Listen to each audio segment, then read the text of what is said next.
주께서 사랑하시는 성도 여러분, 오늘도 이렇게 우리가 주님의 사랑 안에 산 자리에 모였습니다. 옆에 계신 우리 성도들하고 믿음의 교제, 사랑의 교제를 했으면 좋겠습니다. 인사 먼저 하실까요? 사랑하고 축복합니다 하고 좌우 인사하실까요? 사랑하고 축복합니다. 사랑하고 축복합니다. 한 번 더 우리가 축복의 마음을 담아서 이렇게 인사하시겠습니다. 당신은 반드시 잘 될 것입니다 하고 인사하실까요? 당신은 반드시 잘 될 것입니다. 아멘. 네, 성도 여러분, 이제 여기를 보시고요. 성도 여러분, 우리가 하나님의 뜻을 찾는 것을 참 우리는 귀하게 여깁니다. 그리고 성경은 우리에게 하나님의 뜻이 무엇인지 분명하게 명시도 해주셨지요. 많은 이들이 딱 하나님의 뜻 하면 생각나는 그 본문 말씀이 데살로니가전서 5장 16절 18절, 여러분 잘 아시는 항상 기뻐하라, 쉬지 말고 기도하라, 범사에 감사하라 이시죠. 예, 맞습니다. 그리고 하나님의 뜻은 너희의 거룩함이다 라고 데살로니가전서 5장에도 우리에게 그렇게 말씀하셨어요. 그러니 우리가 모든 일을 행하는 가운데 하나님의 뜻, 이 기준을 따라서 선택하면 되겠다라고 생각하고 정리할 수가 있겠습니다. 근데 여러분, 우리의 삶이 그렇게 단순하지 않지요. 매우 복잡하고 또 때로는 진짜 모르겠는 일도 있어요. 이건가 저건가 둘 중에 하나를 선택해야 하는 선택의 기로에 있을 때, 제가 우리 성도들에게 선택 중에서 올바른 선택하는 방법을 말씀드리고 싶은 게 아니라, 우리 믿음의 사람들은 모든 선택에 내 기준과 내 생각이 아니라 하나님께서 원하시는 바를 선택하셔야죠. 그렇죠? 그것을 우리가 명심하고 또 그 길을 찾는 일이 참 필요합니다.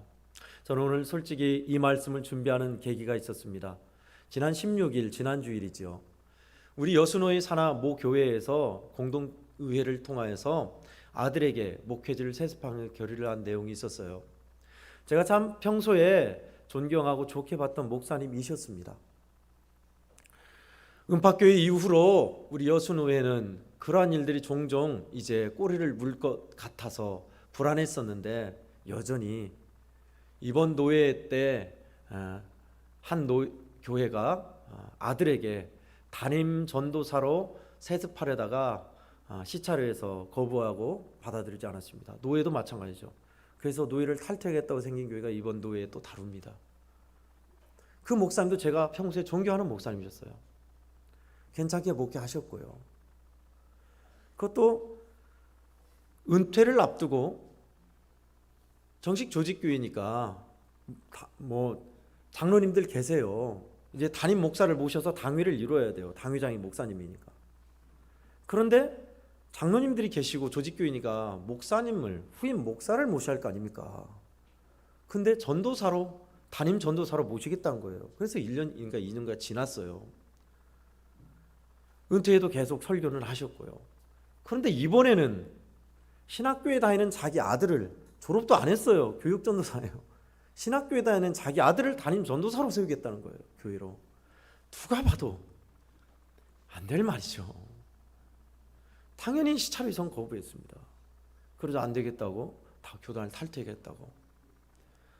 존경하는 목사님이에요. 목회 잘하셨어요. 제가 말씀드린 16일에 결의했던 교회는 또 다른 교회입니다. 그 교회는 좀 달라요, 상황이. 부흥 집회를 열었어요. 부흥 집회를 열었는데 부흥 강사 목사님이 헌금을 딱 보시더니 헌금 이름이 누군지 보시고, 참 귀한 사람이다. 이 사람을, 목자의 신발을 이 사람에게 신겨줘라. 그러면 교회가 갑절로 부흥할 것이다 라고 한 거예요. 근데 그 사람이 담임 목사님의 아들이었어요. 지금 필리핀에서 목회사역 선교하고 있는. 그러니 부흥 강사님이 말도 안 했고 모르는 그 헌금을 가지고 이 사람을 목자의 신발을 신겨라. 그러면 이 교회가 갑절로 부흥할 것이다. 그랬으니 깜짝 놀랐죠. 담임 목사면 물론 교우들도. 그래서 기도하고 나서 이건 주님의 뜻이다. 그러니 내 아들에게 목회지를 후임자로, 은퇴를 앞둔 목사님이세요, 물려줘야겠다 하고 공동투표를 한 거예요. 공동회에서. 그래서 공동회에서 결의됐어요. 저는 그 부흥 강사님을 폄훼하거나 또 이것이 성령이 말씀하신 것이 아니라는 얘기는 하고 싶지 않습니다. 분명히 이름도 모르지만 성령의 감동 따라 예언하심이라 저는 믿는 사람이에요. 그런데 우리에게 있어서 중요한 것은 성령의 감동과 그 예언을 어떻게 해석하고 적용하고 받아들이냐가 진짜 실질적 관건입니다.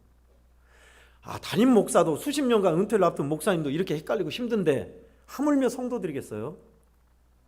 우리 성도 여러분들은 믿음 생활하면서 이렇게 힘든 결정을 해야 할 일이 없었습니까? 모르겠습니다. 이광일 목사님이나 다른 목사님 계실 때 정말 힘든 결정을 앞두고 담임 목회자한테, 담임 목사님한테 와서 상의를 한 것이 있는지 모르겠어요. 아직까지 저는 우리 성도들하고 그런 상담을 한 기억 없습니다. 여러분들은 그런 기로에 있다면 과연 어떤 기준으로 어떻게 선택하십니까? 온전하신 뜻을 찾아. 오늘 본문 말씀은 이 세대 2000년 전의 로마 이야기가 아니에요. 우리 이야기입니다. 이 악하고 더 치밀하고 복잡한 세상, 혼탁한 세상에서 하나님의 선하시고 온전하시고 기뻐하신 뜻을 분별하라라고 명하고 있습니다. 어떻게 해서요? 마음을 새롭게 함으로 변화를 받아. 변화해서가 아니라 변화를 받아. 누구에서 어떤 상황에서 변화가 되어진 거예요. 그래서 분별을 하는 겁니다. 참 힘들죠. 저는 두 가지 오늘 메시지를 나누고 싶습니다. 먼저 첫 번째는요, 고민하고 분별하는 힘을 키우십시오라는 겁니다. 그동안은 이런 말씀 안 들으셨죠? 고민하고 분별하는 힘을 키우십시오. 하나님의 뜻을 선택하기에 있어서 우리는 충분히 고민하고 또 고민하고 분별할 수 있는 분별력, 변별력을 키우셔야 합니다. 아이들 시험 볼 때 변별력 키운다 그런 거 있잖아요. 사지선다, 오지선다 해서 이것 중에 찍어야 하는데 가장 가능성 없는 것을 추려내고 가장 가능성 있는 것 둘 중에 하나인데 본문에 말하는 의도와 뭐가 더 적합하고 비슷한가 아무튼 그런 것을 변별력이라고 해요. 분별해서 가려내고 추려내고 판단하고. 믿음의 사람들이 이게 참 필요합니다. 분별하는 힘을 어떻게 키울 수 있을까요? 사도행전 20장 23절 24절을 보면 사도 바울 선생이 성령의 예언에 정면으로 반발하는 모습이 나옵니다. 사도행전 20장 23절 24절은 그 내용이에요. 에베소 교인들과 이별하면서 사도 바울이 이제 나는 예루살렘으로 갑니다 하고 이별하는 과정에 한 사람이 성령의 감동으로 예언을 해요. 이 띠, 그러니까 사도 바울의 허리끈입니다. 이 띠를 두른 사람이 결박당하고 환난받을 것이다 라는 예언을 해요. 그것이 사도 바울의 띠였어요. 그럼 이게 무슨 말이에요? 사도 바울은 이제 죽을 것이다, 결박당할 것이다 라고 예언을 한 거예요. 성령이 먼저 예루살렘으로 가면. 그러면 우리는, 여러분과 저희는 어떻게 판단할 것 같아요? 성령이 결박당한다고 미리 알려줬으니 가지 말아야 한다라고 판단합니다. 10중 8구.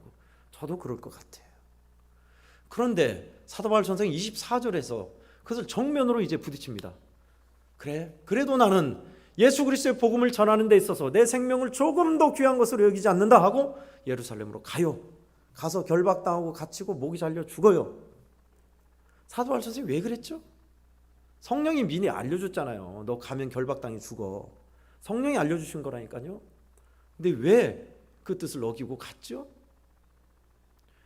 반대의 모습도 나옵니다. 같은 사도 바울 선생이 얘기해요.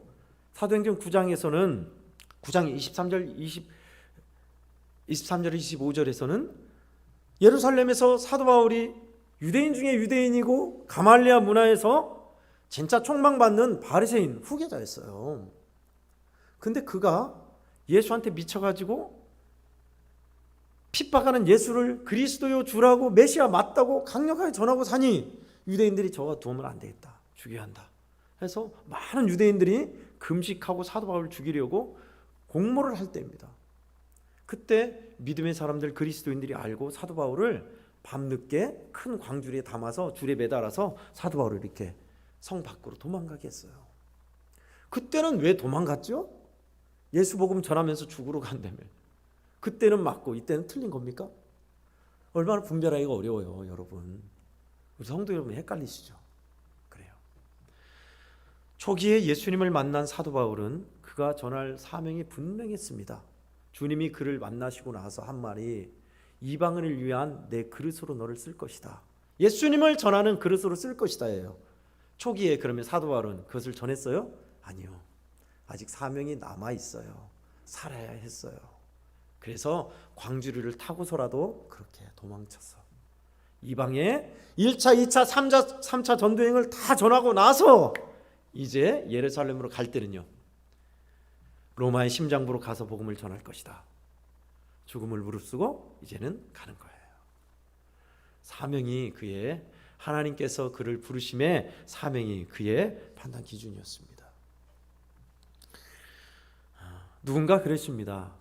우리가 가지고 있는 욕망은 상향성을 지향하고 우리의 소명은 하향성의 삶을 추구한다라고 그랬습니다. 내가 가지고 내가 원하고 기뻐하는 것은 높아지려 좋은 것으로, 편안한 것으로 더 풍성한 것을 찾아가요. 내 욕망은, 내 마음은. 그러나 하나님의 뜻과 우리를 부르심의 자리는 죄송한 말입니다마는 그 자리하고 멀습니다. 주님이 우리를 부르시는 사명, 우리를 부르심의 소명, 콜링, 자리, 우리에게 명하신 하라고 하신 일, 그것은 차갑고 아픔이 있고 서러움의 자리고 십자가를 져야 하는 그런 자리입니다. 여러분, 그렇게 분별하시면 돼요. 분별력이 힘드시다면. 저는 16일 날 우리 노예 산하에서 결정된 그 교회 이야기를 듣고 나서 정반대의 길을 걸었던 서울의 김 목사님이 생각났습니다. 밝히지는 않을게요. 방송으로 나가니까. 서울에 있는 행신동에 있는 김 목사님이다 라고만 알아두시면 돼요. 우리 교단은 아닙니다. 목회 참 잘하시는 분이에요. 7년 동안 그 교회를 담임하면서 교회가 배가 되고 부흥했어요. 교회가 든든히 서가요. 부교육자도 4명인가 5명 돼요. 큰 교회입니다. 우리 한국에서 침례교는 약한 교단이에요. 장로교가 많죠. 감리교나 그런데 그 상황에서도 그게 부흥시키고 많은 성도들 양을 꼴로 잘 먹인 목사님이세요. 근데 그 교회에서 보통 이제 교회가 크면 분립 개척을 하잖아요. 분립해서 부교육자를 보내서 다른 데 개척하도록 성도도 보내고 지원금도 다달이 하고. 근데 분립 개척을 이 어려운 코로나 시대에 분립 개척한 그 사지로 부교육자를 내몰 수 없다 하면서 평소에 내가 여러분에게 전했던 것처럼 우리 믿음의 사람들은 서러움의 자리, 아픔의 자리, 차가움의 자리로 나가야 한다고 전했던 것처럼 담임 목사인 제가 먼저 그렇게 전한 대로 살겠습니다 하고 담임 목사가 개척하러 간 거예요. 지방으로. 아무것도 없는 자리로. 자넨 부교육자한테 내주고요. 그렇게 시작했어요. 그래서 지방에 가서 분명히 가족대로 얘기했죠.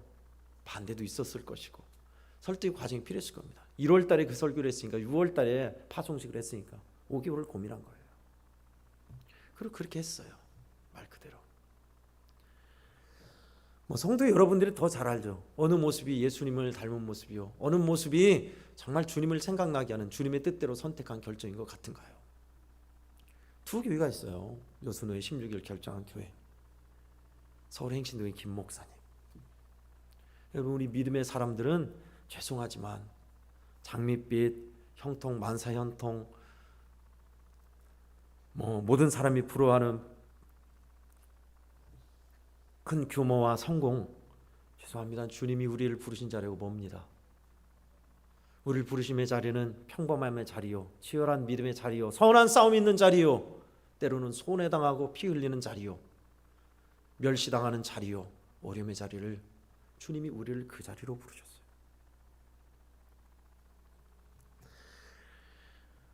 물론 주님이 쓰시는 방법은 다양합니다. 풍요하고 넉넉함의 자리로 심으셔서 믿음의 일을 하게 하시는 분도 계세요. 그리고 대다수는 평범함의 자리, 또 어떤 이들은 지극히 힘겹고 어려운 가시밭길로 부르기도 해요. 그러나 분명한 것은 있습니다. 우리의 욕망대로 주님이 허용하시지는 않는다는 사실입니다. 우리의 욕망, 내 욕심, 내 이기심, 내가 원하는 야망, 주님은 그것을 허용하지 않으세요. 낮은 곳을 향하는 우리의 그리스도인 사람들, 예수 믿는 사람들, 고민하고 분별하고 치열하게 하나님의 뜻을 찾아서 분별하여 사는 사람들, 이것이 바로 예수 그리스도가 우리에게 보여준 모습입니다. 주님도 죽음을 앞두고 이렇게 치열하게 고민하셨고 기도하셨고 분별하셨습니다. 하나님 의지하며 내 뜻대로 내 마음 아니라 아버지의 뜻을 이루소서, 아버지의 뜻대로 행하기 원합니다. 그렇게 기도하셨어요. 주님이. 성도 여러분, 선택의 기로에 있으신가요? 이것이 좋은가 저것이 좋은가 저울질하며 계신가요? 신학교 때 제가 배웠던 것 저도 그대로입니다. 총장님이 가르쳐준 것처럼 여러분들이 앞으로 목회를 하면서 정말 선택하기 힘든 기로에 있다면 분명히 아십시오. 여러분이 좋아하고 하고 싶은 것과 반대로 하면 틀림없을 겁니다. 고민하고 분별하는 힘을 키우는 사람들, 그것이 우리 믿음의 사람들이 주님이 부르시는 그 자리까지 나가기까지 해야 할 훈련의 과정이에요. 믿음의 분별력, 변별력, 하나님의 뜻을 따라서 하나님의 편에 서고자 힘을 다하는 그 선한 싸움의 과정 말입니다. 그것이 광야 생활을 걷는 백성들, 앞으로 천국까지 가기까지 우리가 해야 치러야 할 믿음의 일들, 하나님께 서는 일들입니다. 성도 여러분, 저와 여러분들이 어찌하든지 간에 주님의 정신을 따라 어떤 일을 선택하고 분별하든지 주님이 원하시는 바대로 낮은 곳을 향하여 분별하고 변별하는, 고민하는 힘을 키우시는 우리 되기를 예수님 이름으로 축원합니다. 아멘. 두 번째는요, 주님을 바라보는 것을 계속 행하십시오라는 겁니다. 히브리서 11장 2절은 믿음의 주요 온전케 하는 이인 예수를 바라보라라고 명시하고 있습니다. 무슨 일을 만나든 어떤 일을 당하든지 간에 우리는 주님을 바라보셔야 합니다. 다 아신 내용이죠. 어제 소풍 다녀왔습니다. 여러분 어떠셨어요? 저야 아내하고 1시간 이상 걷고 하니까, 또 젊고 하니까 저는 아무리 걸어도 고단하지 않습니다. 근데 우리 성도들 가운데 몸 불편하고 힘겨우신 분들은 좀 걸으셨어요. 걸은 게 좀 많았어요. 생각한 것과 달랐습니다. 답사를 할 수가 없어서 사전 답사를 했으면 대비했을 텐데 그러지 못해서 교통통제가 되고 거기까지 못 가고, 또 거리가 어느 정도인지도 알지 못하고, 시작하는 지점에서 인포메이션 안내하는 곳에 안내소에 휠체어가 있는 줄 아는데 또 다른 곳에 있고, 그러다 보니 우리 성도들이 많이 걸으셨어요. 몸 연약하신 분들이 혹시 그렇게 생각하시는 분들이 계실지도 모르겠습니다. 아이고 고생 생고생 해버렸다, 다시는 안 간다, 청안에 봐도 볼 것 하나도 없더라. 이해합니다. 이번 일을 통해서 또한 앞으로 교회 야유회는 어떻게 하는 것이 더 좋겠다 보완하고 교훈을 잡고 타산지석 삼아야 할 일들이 많이 있었습니다. 제가 치렀던 행사 중에 최고로 참 희한한 행사였던 것도 사실이었습니다. 전교인 소풍과 야유를 통해서 우리가 누렸던 하나님을 향한 감사와 행복은 어디로 가고 이게 뭔가 조금 황당하셨지요. 근데 저는 느낀 게, 아차하면서 느낀 게 있었어요. 이 모든 일에 우리가 주님을 바라보는 눈을 놓친다면 그렇게 돼요. 우리 주님이 허락하신 일이요, 관광버스 안에서 또는 청와대 그 멋진 풍경, 한마디로 왕궁 도성 아닙니까? 옛날 한양 왕이 살던 도성, 그런 좋은 데에 갔다 한들 주님과 함께하지 않고 주 예수님 바라본 눈을 놓친다면 여러분은 그냥 관광지 가서 고생한 것밖에 아니에요. 그렇잖아요. 주님을 바라보는 눈, 우리 주님이 이곳에도 나와 함께한다, 그리고 이곳에 우리를 이렇게 부르셨다 라는 마음과 눈 말입니다. 예수님 바라보자 많이 하죠. 우리 교회 얼마나 많이 강조해요. 예수동행 있으면서. 물론 안 쓰시는 분들은 그게 훈련이 안 돼 있습니다만은, 그럼에도 저도 역시 놓쳤어요. 관광지에서 풍경만 보고 책 좀 보고 전혀 예수님 생각 안 하고, 그러니 무슨 행복과 기쁨이 있어요? 십자가에서 우리는 죽었습니다. 예수님과 함께 못 박혔어요. 그런데 어렵고 힘들고 짜증난다 해서 불평하고 원망한다면 우리는 광야 백성과 전혀 다를 바가 없죠. 우리는 십자가에 죽은 사람이다. 우리는 주님만 바라본다. 이것을 놓치면요, 우리는 그렇게 될 수밖에 없어요. 그게 자연스러운 겁니다. 어느 교회 목사님 이야기가 떠올랐습니다. 교회 중직자들과 수련회를 하는데 얼마나 기도하고 준비했겠어요. 수련회 과정에서 길을 가는데 그만 눈이 많이 와서 그 버스가 빠져버린 거예요. 길에 레카차도 부를 수 없고. 그래서 전 직분자들이 다 내려서 버스를 밀고 눈은 다 맞고 다 젖을 대로 다 젖고 막 이게 도대체 뭔가 준비하면서 온 이 수련회를 하나님이 어떤 은혜를 주시 너무너무 힘들더래요. 근데 그 순간 생각난 게 어느 상황에서든지 주님을 바라보는 눈을 놓쳐서는 안 된다라는 거였습니다. 예수님을 바라보는 눈. 내가 십자가에서 죽었다는 것을 잊어서는 안 돼요. 불평하고 원망하는 것 바로 내 옛 모습입니다. 제가 지금 몇몇 소풍 이야기, 수련회 이야기를 하고 있는가요? 마태복음 8장 23절 27절은 그것이 아주 잘 나와 있습니다. 예수님이 명하셨어요. 우리가 건너편으로 가자 하면서 주님이 너무 고단하셔서 바다 후미에서 베개를 베고 주무세요. 근데 풍랑이 일었죠. 그냥 배가 좌우로 위아래로 좌우로 흔들리는 게 아니라 집채만한 파도가 덮치는, 그래서 그곳에서 갈릴리 바다에서 어부로 잔뼈가 굵은 제자들마저 죽겠나이다 두려워할 만큼 어마어마한 풍랑이 불었어요. 제자들이 하다못해 예수님을 깨운 겁니다. 예수님께서 어떻게 좀 해주세요. 지금 다 죽게 생겼습니다. 주님이 일어나셔서 바람과 파도를 꾸짖으시니 잠잠하여졌다 하고 주님이 제자들에게 하신 말씀이에요. 그러면서 괜찮아 이제 안심해. 그럴 것 같았는데 믿음이 적은 자들아 어찌 의심하느냐 라는 말씀이었어요. 제자들이 뭘 의심했죠? 주님이 우리와 함께 계신다. 이 주님은 바람과 파도와 우주 만물 태양과 달과 별을 한 말씀 하나로 다스릴 수 있는 그분이시다. 하나님의 아들, 나의 주, 나의 하나님. 그 믿음이 없는 거예요. 참 만화 같은 이야기죠. 바람이 부는데 바람 너 가만히 있어. 꽃 너 잠깐 펴봐. 꽃이 확 피고 바람이 확 줄어들고 비 잠깐 멈춰. 그럼 잠깐 멈춰. 그 참 신기한 일이죠. 이 사람이 도대체 누구인가라고 제자들이 그랬더라. 여러분 주님이 함께 계신다는 사실 말입니다.